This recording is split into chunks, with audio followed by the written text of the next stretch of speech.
ಸಾಂಸ್ಕೃತಿಕ ಕಾರ್ಯಕ್ರಮ ನಡೆಸಿಕೊಡುವವರು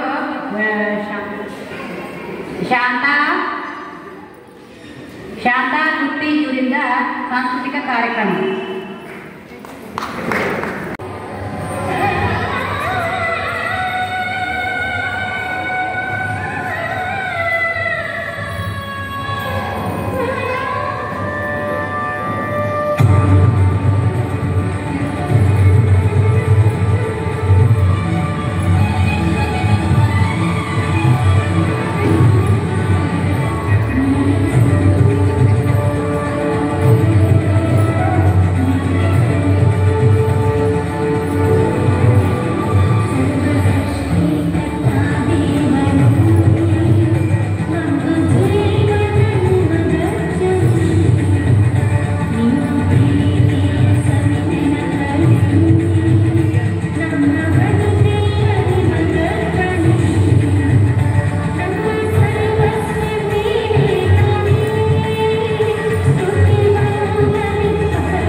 ಸವಿಸ್ತಾರವಾಗಿ ತಿಳಿಸಿಕೊಟ್ಟಂಥ ಶ್ರೀಮತಿ ಭಾರತಿ ಗಡ್ಡಿ ಹಾಗೂ ದುರ್ಗಾ ಗಂಗೂರವರಿಗೆ ಧನ್ಯವಾದಗಳು.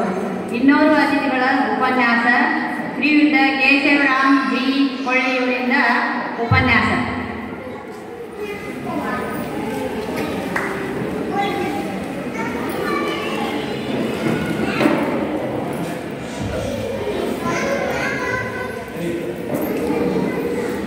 ತಾಯಿ ಬನಶಂಕರಿ ಪಾದಕ್ಕೆ ನಮಸ್ಕರಿಸುತ್ತಾ ದೇವಾಂಗ ಮಹಿಳಾ ಮಂಡಳದ 4ನೇ ವರ್ಷದ ವಾರ್ಷಿಕೋತ್ಸವ ಹಾಗೂ ಅಧಿಕಾರ ಹಸ್ತಾಂತರ ಕಾರ್ಯಕ್ರಮದ ಅಧ್ಯಕ್ಷತೆ ವಹಿಸಿದಂಥ ನಿರ್ಮಲಾ ಬೆಳ್ಳಿಯವರೇ, ಮುಖ್ಯ ಅತಿಥಿಗಳಾಗಿ ಆಗಮಿಸಿದಂಥ ಶ್ರೀಮತಿ ಆನಂದ್ ಪೋತ್ನೀಸ್ ಅವರೇ, ಶ್ರೀಮತಿ ಇನ್ನೋರ್ವ ಅತಿಥಿಗಳಾದಂಥ ಶ್ರೀಮತಿ ರತ್ನಾಬಾಯಿ ಗಾಂಧಿ ಅವರೇ, ಶ್ರೀಮತಿ ಶಾಂತಾ ಮಂಡಳಿ ಅವರೇ,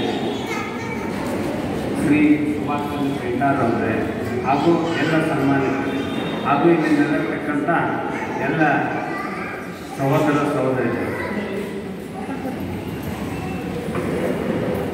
ನೀವು ಮಹಿಳಾ ಮಂಡಳ ಪ್ರಾರಂಭ ಆಗಲಿಕ್ಕೆ ಕಾರಣ ನೀವೆಲ್ಲರೂ ಬನಶಂಕರಿ ತಾಯಿಗೆ ಥ್ಯಾಂಕ್ಸ್ ಹೇಳಬೇಕು. ಆಕೆದ ಶತಮಾನೋತ್ಸವ ಬಂದಿದ್ದಕ್ಕೆ ನೀವೆಲ್ಲ ಮಹಿಳಾ ಮಂಡಳ ನಾವು ಕಟ್ಟಬೇಕಂತ ಒಂದು ಕೋರ್ಸ್ಗಳು ಕಟ್ಟಬೇಕಂತ ಸನ್ನಿವೇಶ ಕ್ರಿಯೇಟ್ ಆಯಿತು ಆ ಟೈಮ್ನಲ್ಲಿ. ಇಲ್ಲ ಅಂದರೆ ಅದು ಇನ್ನೂ ಎಷ್ಟು ನೆನಪು ನಿಂತ್ಬಿಡ್ತಿತ್ತೋ ಗೊತ್ತಿಲ್ಲ. ತಾಯಿಯ ಬನಶಂಕರಿ ದೇವಿಯ ಶತಮಾನೋತ್ಸವ ಕಾರ್ಯಕ್ರಮ ಬಂದಿದ್ದಕ್ಕೆ ನಿಮ್ಮನ್ನೆಲ್ಲನೂ ಒಗ್ಗೂಡಿಸುವಂಥ ಪರಿಸ್ಥಿತಿ ನಮ್ಗೆ ಆ ಟೈಮಲ್ಲಿ ಬಂತು. ಇಲ್ಲಾಂದರೆ ನೀವೆಲ್ಲ ಚಿತ್ರ ಇದ್ದೀರಿ, ನಿಮ್ಮನ್ನೆಲ್ಲ ಕೂಡಿಸ್ಲಿಕ್ಕೆ ಆ ತಾಯಿ ಪ್ರೇರಣೆನೇ ಕಾರಣ ಅಂದರೆ ತಪ್ಪಾಗಲಿಕ್ಕಿಲ್ಲ. ಅದಕ್ಕೆ ನೀವೆಲ್ಲರೂ ಆ ಬನಶಂಕರಿ ತಾಯಿ ಕೃತಜ್ಞರಾಗಬೇಕು. ಅಂತ ಯಾವುದೇ ಒಂದು ಸಂಘ ಸಂಸ್ಥೆಯನ್ನು ಹುಟ್ಟು ಹಾಕಬೇಕಾದ್ರೆ ಅದಕ್ಕೆ ಒಂದು ಒಳ್ಳೆಯ ಉದ್ದೇಶ ಇರಬೇಕು. ಒಳ್ಳೆಯ ಉದ್ದೇಶ ಇರಬೇಕು. ಒಳ್ಳೆಯ ಉದ್ದೇಶ ಇದ್ದರಷ್ಟೇ ಅದು ಸಕ್ಸಸ್ಫುಲ್ ಆಗ್ತದೆ ಅಂತ ನಾ ಈ ಸಂದರ್ಭದಲ್ಲಿ ಹೇಳ್ತೀನಿ. ಅದು ಬರೀ ಉದ್ದೇಶ ಅಂದರೆ ಒಳ್ಳೆಯದಿದ್ರೆ ನಡೆಯೋದಿಲ್ಲ. ಎಲ್ಲ ಸದಸ್ಯರು ಕೂಡ ಸಮಾನ ಮನಸ್ಕರಾಗಿರ್ಬೇಕು. ಅಂದಾಗ ಮಾತ್ರ ಅದು ಚೆನ್ನಾಗಿರ್ತದೆ. ಇನ್ನು ನೀವು ಎಲ್ಲ ಒಳ್ಳೊಳ್ಳೆ ಕಾರ್ಯಗಳನ್ನು ಮಾಡ್ತಾ ಇದ್ದೀರಿ. ಆದರೆ ನಾವೊಂದು ರಿಕ್ವೆಸ್ಟ್, ನಮ್ಮಲ್ಲಿ ಹೆಚ್ಚಿನ ಜನ ಟೀಚರ್ಸೇ ಇದ್ದೀರಿ, ಟೀಚರ್ಸ್ ರಿಟೈರ್ಡ್ ಆಗಿದ್ದೀರಿ.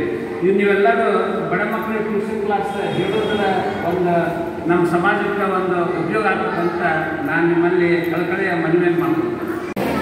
ಶಕುಂತಲಾ ಬಿಸ್ಲೆ ಅವರ ಸಂಕ್ಷಿಪ್ತ ಪರಿಚಯ. ಇವರು 14 ವರ್ಷ ಅಂಗನವಾಡಿ ಶಿಕ್ಷಕರಾಗಿ ಮತ್ತು 20 ವರ್ಷ ಸರ್ಕಾರಿ ಪ್ರಾಥಮಿಕ ಶಾಲಾ ಶಿಕ್ಷಕರಾಗಿ ಸೇವೆಯನ್ನು ಸಲ್ಲಿಸಿದ್ದಾರೆ. ಒಟ್ಟು ಅವರ ಸುದೀರ್ಘ ಸೇವೆ 34 ವರ್ಷ. ಇವರಿಗೆ ಬಂದಂತಹ ಪ್ರಶಸ್ತಿಗಳು ಅತ್ಯುತ್ತಮ ಶಿಕ್ಷಕ ಪ್ರಶಸ್ತಿ ಮತ್ತು ಅಂಗನವಾಡಿಯಲ್ಲಿ ಸಹಿತ ಉತ್ತಮ ಶಿಕ್ಷಕ ಪ್ರಶಸ್ತಿಯನ್ನು ಪಡೆದಿದ್ದಾರೆ. ಪ್ರೊಫೆಸರ್ ಸದಸ್ಯರಾಗಿ ನಿವೃತ್ತ ನೌಕರರ ಸಂಘದ ಕಾರ್ಯಕಾರಿ ಮಂಡಳಿ ನಿರ್ದೇಶಕರು, ಜಾಗೃತ ವೇದಿಕೆ ನಿರ್ದೇಶಕರು, ದೇವಾಂಗ ಮಹಿಳಾ ಮಂಡಳ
ಸೇವಾಂಗ ಮಹಿಳಾ ಮಂಡಳದ ಈ ಶುಭ ಸಮಾರಂಭದಲ್ಲಿ ವೇದಿಕೆ ಮೇಲೆ ಯಾವತ್ತೂ ಆಸೀನರಾದಂಥ ನನ್ನ ಸಹೋದರಿ ಒಳ್ಳೆಯ ಹುಟ್ಟಿನ ಶಿವ ಮೇಲೆ ಓಡಾಡ್ತಕ್ಕಂಥ ಅಸಂಖ್ಯಾದಂಥ ನಡುವರ ರಕ್ಕಕ್ಕ ಮತ್ತು ಸಹೋದರಿ ಹಾಗೂ ನೂತನ ಮಹಿಳಾ ಮಂಡಳದ ಅಧ್ಯಕ್ಷ ಸಹೋದರಿ ಸುಜಾತಾ ಪಾಟೀಲ್ ಇವತ್ತು ಅತಿಥಿ ಸ್ಥಾನವನ್ನು ಹೊಂದಿದಂಥ ಸೌಭಾಗ್ಯ ಮಹಿಳಾ ಮಂಡಳ ಈಗ ನಾವು ದೇವಲೋಕದಲ್ಲಿ ದೇವತೆಗಳು ಕೂತಿರ್ತಾರಲ್ಲ, ದೇವಲೋಕದಲ್ಲಿ ದೇವತೆಗಳು ಕೂತಿರ್ತಾರ. ಅವಾಗ ಆ ಒಂದು ಅಧ್ಯಕ್ಷತೆಯನ್ನು ಬ್ರಹ್ಮ ಮಾಡ್ತಿರ್ತಾನ. ಅವಾಗ ಎಲ್ಲರೂ ಕೂತ್ಕೊಂಡಿರ್ತಾರ, ದೇವತೆಗಳು ಕೂತಿರ್ತಾರ. ಸರಿಯಾಗಿ ಎಲ್ಲರೂ ಒಂದು ತಯಾರಾಗಿ ಬಂದಿರ್ತಾರ ಅಂತ ಇದನ್ನು ಹೇಳಲಿಕ್ಕೆ. ಹಾಗೆ ನನಗೆ ಇದು ಕಾಣಿಸ್ತಾ ಇದೆ. ಇನ್ನು ಮುಂದೆ ಕುಂದಂಥ ಈ ಎಲ್ಲ ದೇವತೆಗಳು ಹೆಂಗೆ ಕಾಣ್ತಾ ಇದ್ದಾರೆ ಅಂದರೆ ಈ ದೇವಲೋಕದ ದೇವತೆಗಳಂತ ನನಗೆ ಕಾಣಿಸ್ತಾ ಇದ್ದಾರೆ. ಅದರಲ್ಲೇ ಈ ಸೈಡ್ ನಮಗೆ ಕೂತಿದಾರಲ್ಲ ಅವರು ದೇವರುಗಳು. ಆ ಪ್ರಕಾರ ಈ ಒಂದು ಕಾರ್ಯಕ್ರಮಕ್ಕೆ ಈ ರಂಗು ತಂದು ಕೊಟ್ಟಂಥ ದೇವತೆಗಳು ಹಾಗೂ ದೇವರುಗಳನ್ನು ನಾವು ಸ್ಮರಿಸುತ್ತಾ ಅಲ್ಲೇ ನಾನು ಒಂದು ಮಾತು ಹೇಳಬೇಕಂತ ಹೇಳ್ತಾ ಇದ್ದಾನೆ. ಏನಪ್ಪ ಅಂತಂದರೆ ಕಾನ್ಫಿಡೆನ್ಸ್, ಆತ್ಮಸ್ಥೈರ್ಯ ಅನ್ನೋದು ಬೇಕಾಗ್ತದೆ. ಯಾಕೆ ನಾ ಈ ಇದನ್ನು ಹೇಳ್ತೀನಪ್ಪ ಅಂತಂತಂದರೆ ಆತ್ಮಸ್ಥೈರ್ಯ ಇಲ್ಲ ಅಂದರೆ ಏನು ಮಾಡೋಕ್ಕಾಗೋದಿಲ್ಲ. ಯಾಕಂತಂದರೆ ಒಂದು ಪಾಸಿಟಿವ್ ಆಲೋಚನಾ ಶಕ್ತಿ ಅಂತ ಇರ್ತದೆ, ಪಾಸಿಟಿವ್ ಥಿಂಕಿಂಗ್. ಇದಕ್ಕೆ ನಾವೊಂದು ಉದಾಹರಣೆ ಕೊಡಬೇಕಪ್ಪ ಅಂತಂದರೆ ಒಮ್ಮೆ ಎಕ್ಸಾಮ್ ಕಂಡಕ್ಟ್ ಮಾಡ್ತಾ ಇರ್ತಾರೆ, ಇಂಟರ್ವ್ಯೂ ಹೋಗ್ತಾ ಇರ್ತಾರೆ. ಅವಾಗ ಒಬ್ಬ ವಿದ್ಯಾರ್ಥಿ ಏನು ಮಾಡ್ತಾನ, ಸಾಕಷ್ಟು ವಿದ್ಯಾರ್ಥಿಗಳು ಇದ್ದಾರೆ. ಅವಾಗ ಅವನು ಯೋಚನೆ ಮಾಡ್ತಾನ, ಇಲ್ಲಪ್ಪ ಇಲ್ಲೆಲ್ಲ ಸಾವಿರಾರು ಮಂದಿ ವಿದ್ಯಾರ್ಥಿಗಳಿದ್ದಾರೆ, ಆದರೆ ನನಗೇನಾಗ್ತದೆ, ಇಷ್ಟು ಮಂದಿ ಒಳಗೆ ನನಗೇನಾಗ ಸಾಧ್ಯ ಇಲ್ಲ ಅಂತ ಅನ್ನಿಸ್ತದ ಅಂತ ಆಲ್ರೆಡಿ ಅವನು ವಿಚಾರ ಮಾಡ್ತಾನೆ. ಅಂದರೆ ದಟ್ ಈಸ್ ನೆಗೆಟಿವ್ ಥಿಂಕಿಂಗ್. ಅವಾಗ ಏನು ಮಾಡ್ತಾನವ, ಅದನ್ನು ವಿಚಾರ ಮಾಡ್ಕೊಂತ ನಿದ್ದಿನ ಬರೋದಿಲ್ಲ. ಬಿ ಪಿ ಹೈ ಆಗ್ತದ, ಜಲ್ದಿ ಮಲ್ಕೊಳ್ಳೋದಾಗಿಲ್ಲ. ಆವಾಗ ಯಾವುದೇ ಕಾರಣಕ್ಕೂ ಮಲಗಿದ್ರು ಸಹಿತ ಮುಂಜಾನೆ ಲೇಟಾಗಿ ಹೇಳ್ತಾನೆ. ಲೇಟಾಗಿ ಎದ್ದುಗಳೇನ ನೋಡ್ತಾನೆ, ಟೈಮ್ ಆಗಿರ್ತದ. ಅವಾಗ ಅವನು ನೋಡ್ತಾನೆ, ಡ್ರೆಸ್ ಅಪ್ ಹಾಕಿ ಹೋಗ್ತಾನೆ, ಏನು ಇಷ್ಟು ಇರಂಗಿಲ್ಲ, ಆದರೂ ಸಹಿತ ಟೈಮ್ ಆಗಿದೆ. ಅದೇ ಬಟ್ಟೆ ಹಾಕ್ಕೊಂಡು ಮತ್ತೆ ಅವ್ನು ಏನು ಮಾಡ್ತಾನೆ, ಇಂಟ್ರಿಗೆ ಹೋಗ್ತಾನೆ. ಹೋದರೆ ಅಲ್ಲಿ ನೋಡ್ತಾನೆ ಸಾಕಷ್ಟು ಜನ ಕೂತಿರ್ತಾರೆ. ಅವಾಗ ಅವ್ನು ಅನಿಸ್ತದ, ಏನು ಬಿಡಪ್ಪ ನಮ್ಮದೇನು ಇದರಲ್ಲಿ ಆಗಲಿಕ್ಕೆ ಇಲ್ಲ, ಯಾಕಂದ್ರೆ ಒಳ್ಳೆ ಕ್ಯಾಂಡಿಡೇಟ್ಗಳಲ್ಲಿ ಬಂದಿದ್ದಾರ, ನಾ ಎಂಥ ಇದರಲ್ಲಿ ಅಂತ ಏನು ದೊಡ್ಡ ಮನುಷ್ಯ ಅಲ್ಲ, ವಿದ್ಯಾರ್ಥಿ ಅಲ್ಲ ಅಂತ ತಿಳ್ಕೊಂಡ. ಅವಾಗ ಇಂಟ್ರಿಗೆ ಹೋಗ್ತಾನ, ಕೇಳ್ತಾರ. ಅವನಲ್ಲಿ ಒಂದು ಏನಪ್ಪ ಅಂತಂದರೆ ಆಲ್ರೆಡಿ ನೆಗೆಟಿವ್ ಥಿಂಕಿಂಗ್, ಅಂದರೆ ಅವನಲ್ಲಿ ಒಂದು ಕೀರ್ತಿ ಕೋಚಿ ಇವರಿಂದ ಭರತನಾಟ್ಯ. ಮುಂದಿನ ತಯಾರಿ ರೂಪಾ ಹುಣಸಿಮರ ಅವರಿಂದ ಭರತನಾಟ್ಯ. ಮುಂದೆ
ಶ್ರೀ